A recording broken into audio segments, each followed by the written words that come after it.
சொத்து குவிப்பு வழக்கில் அமைச்சர்கள் தங்கம் தென்னரசு KKSSR ராமச்சந்திரனை விடுவித்த உத்தரவு ரத்து.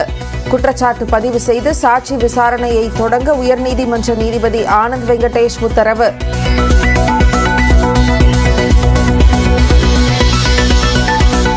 செப்டம்பர் 11ஆம் தேதி அமைச்சர்கள் தங்கம் தென்னரசு KKSSR ராமச்சந்திரன் நேரில் ஆஜராக ஆணை. வழக்கை தினமும் விசாரிக்க ஸ்ரீவில்லிபுத்தூர் நீதிமன்றத்திற்கு உயர்நீதிமன்றம் உத்தரவு.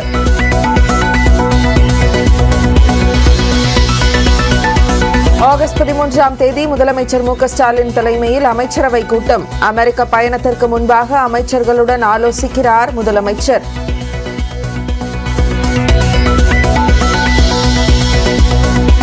ஆம்ஸ்ட்ராங் கொலை வழக்கில் காங்கிரஸ் பிரமுகர் அஸ்வத்தாமன் கைது. கட்சியிலிருந்து நீக்கியது காங்கிரஸ்.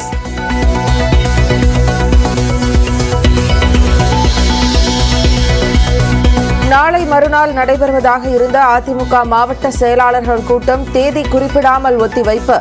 அறிவிக்கப்பட்ட ஒரு நாளிலேயே ஒத்திவைக்கப்பட்டதால் பரபரப்பு.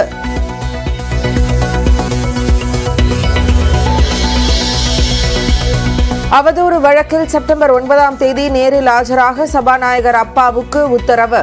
MP MLAக்களுக்கு எதிரான வழக்குகளை விசாரிக்கும் சிறப்பு நீதிமன்றம் ஆணை.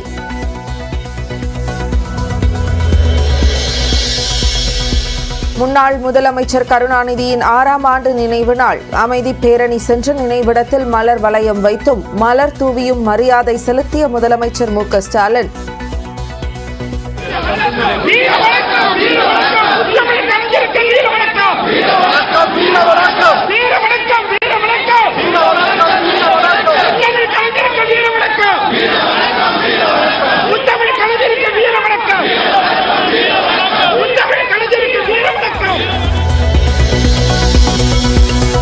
புதுச்சேரியின் புதிய துணைநிலை ஆளுநராக கைலாஷ்நாதன் பதவியேற்பு. உயர்நீதிமன்ற பொறுப்பு தலைமை நீதிபதி பதவி பிரமாணம் செய்து வைத்தார்.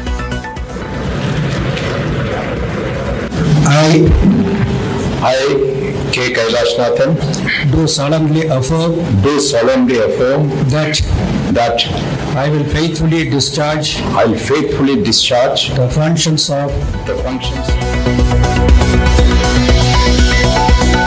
பாரிஸ் ஒலிம்பிக்கில் 2 வெண்கல பதக்கங்கள் வென்ற மனு பாக்கர் நாடு திரும்பினார். டெல்லி விமான நிலையத்தில் உற்சாக வரவேற்பு.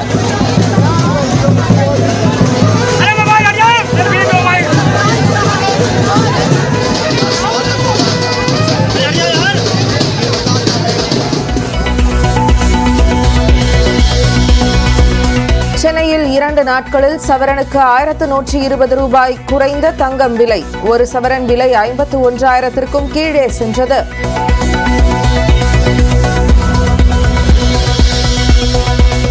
மேட்டூர் அணையில் 16 கன் மதகு வழியாக நீர் திறப்பு நிறுத்தம். காவிரியில் நீர் திறப்பு 22,000 கன அடியிலிருந்து 10,000 கன அடியாக குறைப்பு.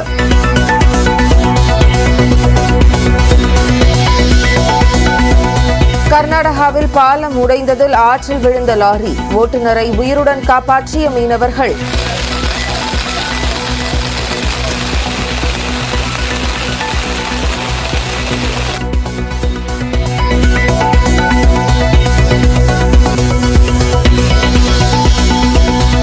ஸ்ரீவில்லிபுத்தூர் ஆண்டாள் கோயிலில் ஆடிப்பூர தேரோட்டம். கோவிந்தா முழக்கத்துடன் பல்லாயிரம் பேர் படம் பிடித்து இழுத்தனர்.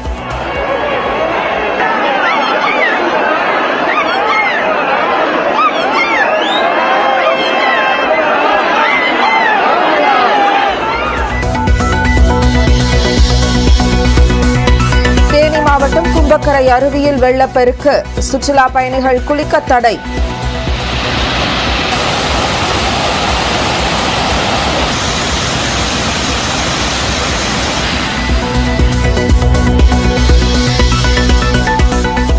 திருவாரூர் மாவட்டம் திருத்துறைப்பூண்டி அருகே நகைக்கடையை உடைத்து 40 சவரன் நகை கொள்ளை. 4.5 கிலோ வெள்ளி பொருட்களையும் திருடிச் சென்றவர்களை தேடும் காவல்துறை.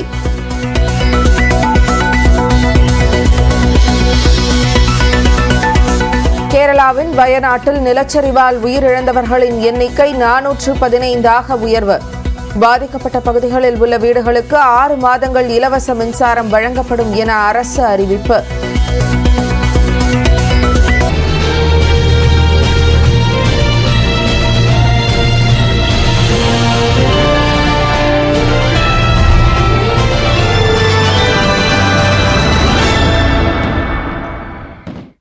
பாரிஸ் ஒலிம்பிக்கில் இரட்டை வெண்கல பதக்கம் வென்று நாடு திரும்பிய மனு பாக்கருக்கு டெல்லி விமான நிலையத்தில் உற்சாக வரவேற்பு அளிக்கப்பட்டது. பாரிஸ் ஒலிம்பிக் துப்பாக்கி சுடுதலில் 10 மீட்டர் ஏர் பிஸ்டல் தனி பிரிவில் இந்திய வீராங்கனை மனு பாக்கர் வெண்கல பதக்கம் வென்றார். இதனைத் தொடர்ந்து நடைபெற்ற 10 மீட்டர் ஏர் பிஸ்டல் கலப்பு பிரிவில் சரப்ஜோத் சிங் உடன் இணைந்து மனு பாக்கர் வெண்கல பதக்கத்தை தன்வயப்படுத்தினார். இதன் மூலம் ஒரே ஒலிம்பிக் போட்டியில் இரட்டை பதக்கங்களை வென்ற முதல் இந்திய வீராங்கனை என்ற பெருமையை மனு பாக்கர் பெற்றார். இந்நிலையில் பதக்கங்களுடன் நாடு திரும்பிய மனு பாக்கருக்கு டெல்லி விமான நிலையத்தில் உற்சாக வரவேற்பு அளிக்கப்பட்டது.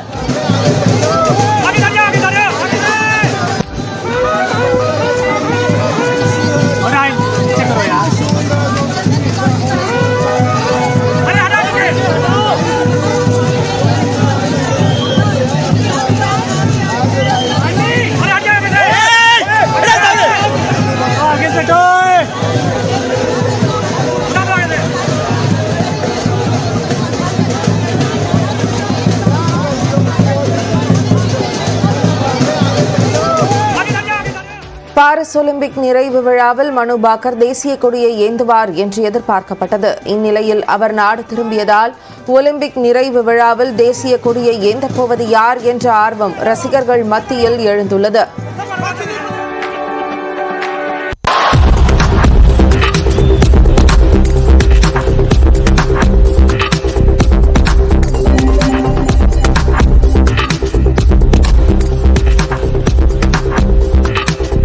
அண்மைச் செய்தி.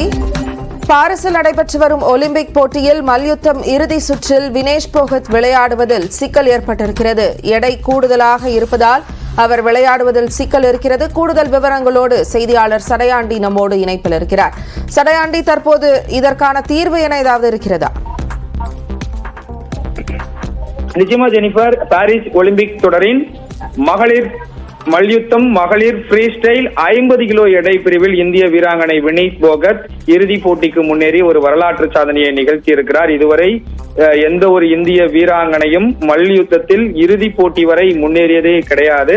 அந்த ஒரு வரலாற்று சாதனையை தற்பொழுது நிகழ்த்தி இறுதிப் போட்டியில் பல பரீட்சை நடத்துவார் என்று எதிர்பார்க்கப்பட்டிருக்கக்கூடிய இந்த சூழ்நிலையில் தற்பொழுது வினேஷ் போகத் மீதான ஒரு குற்றச்சாட்டு முன்வைக்கப்பட்டிருக்கிறது. வினேஷ் போகத் 50 கிலோ எடை பிரிவில் பங்கேற்றிருக்கிறார். ஆனால் 50 கிலோவை விட அவர் 100 கிராம் எடை அதிகமாக இருக்கிறார் என்ற ஒரு தகவல் வெளியாகி இருக்கிறது. இதன் காரணமாக அவர் இறுதிப் போட்டியில் விளையாடுவாரா மாட்டாரா என்ற ஒரு சந்தேகமும் எழுந்திருக்கிறது. இது தொடர்பாக தொடர்ந்து சர்வதேச ஒலிம்பிக் கமிட்டியானது அவருடைய எடையை பரிசோதித்து இறுதிப் போட்டிக்கு அனுமதிக்கலாமா வேண்டாமா என்பது தொடர்பான ஆலோசனையில் ஈடுபட்டு வருவதாகவும் தகவல் வெளியாகி இருக்கிறது. ஒவ்வொரு போட்டியின் போதும் வீரருடைய எடை முழுமையாக கண்காணிக்கப்படும். அவருடைய எடை பரிசோதித்த பிறகுதான் அவர் போட்டிக்கே அனுமதிக்கப்படுவார். அந்த வகையில் நேற்றைய தினம் வினேஷ் போகத் ஒரே நாளிலேயே 3 விளையாட்டு போட்டி, காலிறுதிக்கு முந்தைய சுற்று, காலிறுதி சுற்று, அரையிறுதி சுற்று என 3 சுற்று போட்டிகளுமே ஒரே நாளில் நடைபெற்ற போட்டிகள்.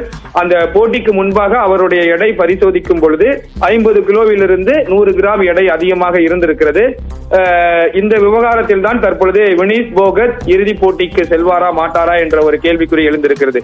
இந்த சூழ்நிலையில் இந்த எடை அதிகமாகும் பொழுது சர்வதேச ஒலிம்பிக் கமிட்டி என்ன மாதிரியான முடிவை எடுக்கும், +or-2 என்ற விதிமுறையும் பொருந்துவதாகவும் சொல்லியிருக்கிறார்கள். அதாவது 50 கிலோ எடை பிரிவு என்றால் ஷார்ப்பா 50 கிலோ இருக்க வேண்டும் என்ற ஒரு அவசியம் இல்லை. 48 கிலோவிலிருந்து 52 கிலோ வரை +or-2 எடையின் அடிப்படையில் அவர்கள் அனுமதிக்கப்படுவார்கள் என்ற ஒரு தகவலும் இருக்கிறது. எனவே அவருடைய முடிவுகள் சர்வதேச ஒலிம்பிக் கமிட்டி ஆலோசனைக்கு பிறகு என்ன மாதிரியான முடிவுகள் எடுக்கப் போகிறார்கள், அவருடைய எடை உண்மையில் எவ்வளவு இருந்தது, போட்டிக்கு பிறகாகவும் அவருடைய எடை எவ்வளவு இருந்தது என்பதை எல்லாம் முழுமையாக பரிசோதித்து ஆலோசனைக்கு பிறகுதான் அவர் இறுதிப் போட்டிக்கு செல்வாரா மாட்டாரா என்ற ஒரு முடிவை நம்மால் எடுக்க முடியும். தற்பொழுது வரை அவர் இறுதிப் போட்டியில் நீடிக்கிறார். இறுதிப் போட்டியில் அமெரிக்க வீராங்கனையை எதிர்த்து பல பரீட்சை நடத்த இருக்கிறார். அவருடைய போட்டி இன்று நள்ளிரவே நடைபெற இருக்கிறது. எனவே இனி அடுத்தடுத்த செய்தி தொகுப்புகளில் வினேஷ் போகத் மீதான நடவடிக்கை எப்படி இருக்க போகிறது, அவருடைய எடை எவ்வளவு இருந்தது என்பது தொடர்பாக தொடர்ந்து நாம் பேசலாம். சடையாண்டி, இந்த பதக்கப்பட்டியலை பொறுத்தவரை அவர் மீண்டும் இந்த தங்கப்பதக்கம் வெல்வதற்கான இறுதிப் போட்டிக்கான சுற்றுதான் இப்ப நடைபெற இருந்தது. ஒருவேளை தகுதி நீக்கம் செய்யப்பட்டால் வெள்ளிப் பதக்கமும் கிடைக்காது. நேற்று நடந்த அனைத்தும் அண்மை செய்தியாக பார்த்துக் கொண்டிருக்கிறோம். ஒலிம்பிக்கில் இருந்து தகுதி நீக்கம் செய்யப்பட்டார் வினேஷ் போகத் என்ற அண்மை செய்தியை தற்போது பார்த்துக் கொண்டிருக்கிறோம். தடையாண்டி, தற்போது அண்மை தகவலாக வந்திருக்கிறது, அவர் தகுதி நீக்கம் செய்யப்பட்டிருக்கிறார். தற்போது அவருக்கான பதக்கம் அப்படிங்கிறது தங்கப்பதக்கம் மட்டும் கைவிட்டு போயிருக்கிறதா? நேற்று விளையாடிய விளையாட்டுகளில் இருந்தும் அவர் நீக்கப்பட்டிருக்கிறாரா? நிச்சயமா அவர் விதிமுறைக்கு புறம்பாக செயல்பட்டிருக்கிறார் என்பது உறுதிபட தெரிவிக்கப்பட்டிருக்கிறது. அவர் 100 கிராம் எடை கூடுதலாக இருந்திருக்கிறார். 50 கிலோ எடை பிரிவில் 50 கிலோ உள்ளாக தான் இருந்திருக்க வேண்டும் என்ற ஒரு தகவலையும் தற்பொழுது சர்வதேச ஒலிம்பிக் கமிட்டியானது வெளியிட்டிருக்கிறது. அந்த வகையில் எடை அதிகமாக இருந்ததன் காரணமாக அவர் விளையாடிய போட்டிகள் அனைத்துமே தகுதி நீக்கம் செய்யப்படும். ஜப்பான் காலிறுதிக்கு முந்தைய சுற்றில் உலக சாம்பியனும் ஒலிம்பிக் சாம்பியனுமான ஜப்பான் வீராங்கனையை எதிர்த்து பலப்பரீட்சை நடத்தினார். அதற்கு பிறகு அரையிறுதி போட்டியில் கியூபா வீராங்கனையை வீழ்த்தி இறுதிப் போட்டிக்கு முன்னேறி இருக்கிறார். காலிறுதி போட்டியில் ஸ்வீடன் வீராங்கனையை அவர் வீழ்த்தி இருக்கிறார். இந்த மல்யுத்தத்தை பொறுத்த அளவிற்கு யார் இறுதிப் போட்டிக்கு செல்கிறார்களோ அவரிடம் தோல்வியடைந்த வீராங்கனைகளுக்கு எல்லாம் மறுவாய்ப்பு வழங்கப்படும். அதாவது ரெப்பசான்ஸ் முறையில் அவர்கள் மீண்டும் ஒரு முறை பதக்கத்திற்கான, அதாவது வெண்கல பதக்கத்திற்கான போட்டிக்கு சேர்த்துக் கொள்ளப்படுவார்கள். அந்த வகையில் தற்பொழுது வினேஷ் போகத் இறுதிப் போட்டி வரை சென்றிருக்கிறார். எனவே காலிறுதி போட்டியில் விளையாடிய உக்ரைன் வீராங்கனையாக இருந்தாலும் சரி, காலிறுதிக்கு முந்தைய சுற்றில் விளையாடிய ஜப்பான் வீராங்கனையாக இருந்தாலும் சரி, அரையிறுதி போட்டியில் விளையாடிய கியூபா வீராங்கனையாக இருந்தாலும் சரி, 3 வீராங்கனைகளுக்குமே மறுவாய்ப்பு வழங்கப்படும். இப்ப தற்பொழுது மீண்டும் ஒரு முறை அரையிறுதி போட்டியை நடத்துவார்களா அல்லது காலிறுதிக்கு முந்தைய சுற்றில் ஜப்பான் மற்றும் காலிறுதி சுற்றில் விளையாடிய வீராங்கனைகளுக்கு போட்டிகளை நடத்துவார்களா என்பது நமக்கு இன்னும் உறுதிப்பட வெளியாகவில்லை அந்த போட்டி அட்டவணை. ஆனால் தற்பொழுது வரை அவர் உறுதிப்பட மல்யுத்தத்தின் இறுதிப் போட்டியில் வினேஷ் போகத் பங்கேற்க மாட்டார் என்பதை மட்டும் சர்வதேச ஒலிம்பிக் கமிட்டி தெரிவித்திருக்கிறது. சரியான இந்த குறிப்பிட்ட பிரச்சனையை பொறுத்த வரைக்கும் இவர் இந்த தகுதி நீக்கம் செய்வதற்கான குற்றச்சாட்டு அப்படிங்கிறது யார் மூலமாவது எழுப்பப்பட்டதா? இந்த திடீரென்று அவருடைய எடையில் ஒரு சந்தேகத்தை எழுப்பியது யார் என்ற கேள்விக்கு பதில் இருக்கிறதா? நிச்சயமா இது யாரோ ஒருவர் குற்றச்சாட்டை முன்வைத்துதான் இவர் தகுதி நீக்கம் செய்யப்பட்டார் என்று நம்மால் முடிவாக எடுத்துக்கொள்ள வேண்டாம். ஏனென்றால் ஒவ்வொரு வீராங்கனையும் தொடர்ந்து சர்வதேச ஒலிம்பிக் கமிட்டியின் கண்காணிப்பிலே தான் இருப்பார்கள். அவர்கள் ஊக்க மருந்து எடுத்துக் கொள்கிறார்களா, இது போன்ற மல்யுத்தம், குத்துச்சண்டை போன்ற எடை பிரிவு உள்ள விளையாட்டு போட்டிகளில் அவர்களுடைய எடை எவ்வளவு இருக்கிறது என்பது தொடர்பாக எல்லாம் தொடர்ந்து கண்காணித்துக் கொண்டே இருப்பார்கள். இந்த ஒலிம்பிக் போட்டியில் மட்டும் அவருடைய எடை பரிசோதிக்கப்பட மாட்டாது. ஒலிம்பிக் தகுதி சுற்று போட்டியிலும் அவரது எடை எப்படி இருந்தது, என்ன எடை பிரிவில் அவர் விளையாடினார், அந்த தகுதி சுற்று போட்டியில் அவருடைய செயல்பாடு எப்படி இருந்தது என்பது வைத்துதான் அவர் ஒலிம்பிக் போட்டிக்கே தகுதி பெறுவார். எனவே அவர் தகுதி சுற்று போட்டியில் அவருடைய எடை 50 கிலோக்கு கீழ் இருந்ததா இல்ல 50 கிலோக்கு அதிகமாக இருந்ததா, எப்படி அவர் ஒலிம்பிக் போட்டிக்கு தகுதி பெற்றார் என்பது தொடர்பாக எல்லாம் இனி முழுமையாக பரிசோதிக்கப்படும், முழுமையாக கண்காணிக்கப்படும், முழுமையாக ஆராயவும் செய்வார்கள். எனவே இவர் எப்படி அந்த தகுதி சுற்று போட்டிகளில் எல்லாம் செயல்பட்டிருக்கிறார் என்பது தொடர்பாக தான் இவர் அடுத்தடுத்த போட்டிகளில், அதாவது அடுத்த ஒலிம்பிக் போட்டிகளில் இல்ல அடுத்த சர்வதேச போட்டிகளில் விளையாடலாமா இல்ல அவருக்கு வாழ்நாள் முழுவதும் இனிமேல் போட்டியில் பங்கேற்க தடை விதிக்கப்படுமா என்பது தொடர்பான முடிவுகள் எல்லாம் இனி அடுத்தடுத்த ஆலோசனை, அடுத்தடுத்த முடிவுகளை பொறுத்துதான் நமக்கு புரிய வரும். சரியாண்டி, தொடர்ந்து பேசுவோம். திரு வெங்கடகிருஷ்ணன் விளையாட்டுத்துறையின் பத்திரிகையாளர் நம்மோடு இருக்கிறார், அவரோடு பேசுவோம். திரு வெங்கடகிருஷ்ணன், வினேஷ் போகத்தினுடைய அந்த இறுதி சுற்றை நாடே எதிர்பார்த்து கொண்டிருந்த சமயத்தில் இப்படியான ஒரு முடிவு அப்படிங்கிறது ஒலிம்பிக் கமிட்டியின் மூலமாக எடுக்கப்பட்டிருக்கு. இதற்கான பின்னணி காரணங்கள்னு ஏதாவது இருக்க முடியுமா? காரணம் பாத்தீங்கன்னா அவங்க தகுதியான எடையை தாண்டி ஜாஸ்தி இருந்திருக்காங்க.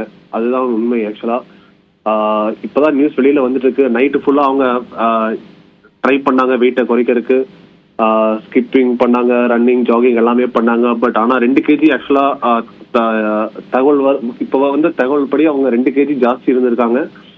ஸோ நைட் இரவு முழுவதும் ஜாகிங் அண்ட் ஸ்கிப்பிங் பண்ணி கொஞ்சம் வெயிட் குறைச்சாங்க. ஆனா அதுவும் அந்த பெர்மல் கட் ஆஃப் டைம் இருக்கு. கட் ஆஃப் டைம் வெயிட் எடுக்கும் போது 100 kg எக்ஸ்ட்ரா, அந்த 100 கிராம்ஸ் எக்ஸ்ட்ரா இருந்திருக்காங்க.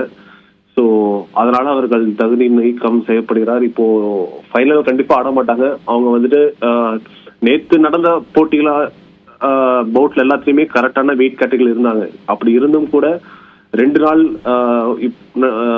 போட்டிகள் நடந்த 2 நாளுமே வெயிட் எடுப்பாங்க. அந்த 2வது நாள் இன்று தான் அவங்களோட ஓவர் வெயிட்டா இருந்திருக்காங்க. ஸோ அதனால அவங்க டிஸ்குவாலிஃபைட். ஐஓஏவும் அதை உறுதிப்படுத்தி விட்டார்கள். திரு வெங்கடகிருஷ்ணன், இதில் இருக்கக்கூடிய சந்தேகம் என்னன்னா, அவர்கள் நேற்று